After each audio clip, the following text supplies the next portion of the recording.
Fala pessoal do YouTube, aqui quem fala é o Xtrude. Estou aqui com um tutorial de como botar o custo do Camtasia e o som do mouse do Camtasia. Primeiro de tudo, você vai no link na descrição, claro, né? Aí você vai baixar o custo do Camtasia. Deixa eu botar aqui. Aí vai vir assim, você extrai na área de trabalho. Depois de ter feito isso, agora para botar o custo do Camtasia, você vai no iniciar e digita mouse. Digita mouse. Depois vão em ponteiros. Depois aqui ó, no seleção normal, você vai procurar e vai na área de trabalho onde você colocou o custo do Camtasia, que você abre e vai estar dois aqui.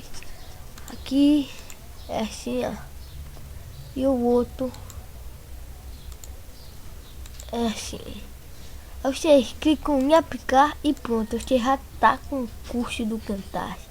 Mas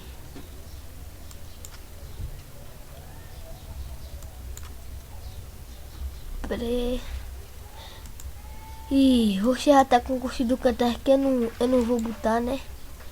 Aí depois, agora para colocar o som do mouse do Camtasia, vocês vão precisar baixar o Zingra. O Zingra que é o boy.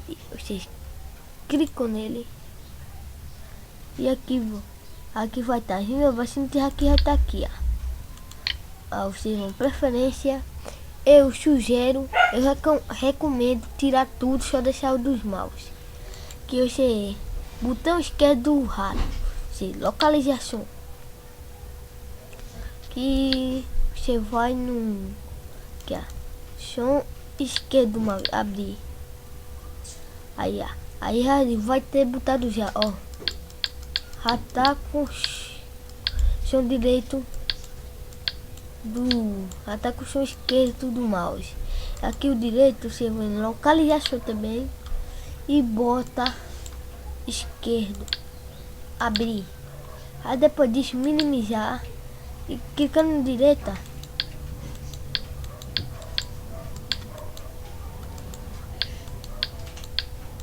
Peraí que eu fiz uma coisa aqui errada.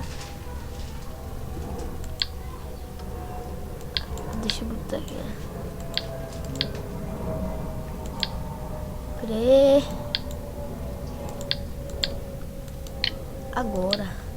Já tá com som aí, ó. Já tá aí com som. E só foi isso. Espero que tenham gostado.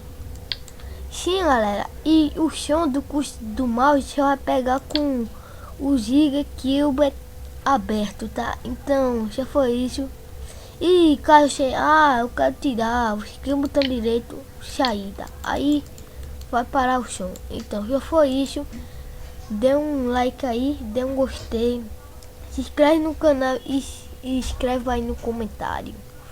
E tchau, até o próximo vídeo.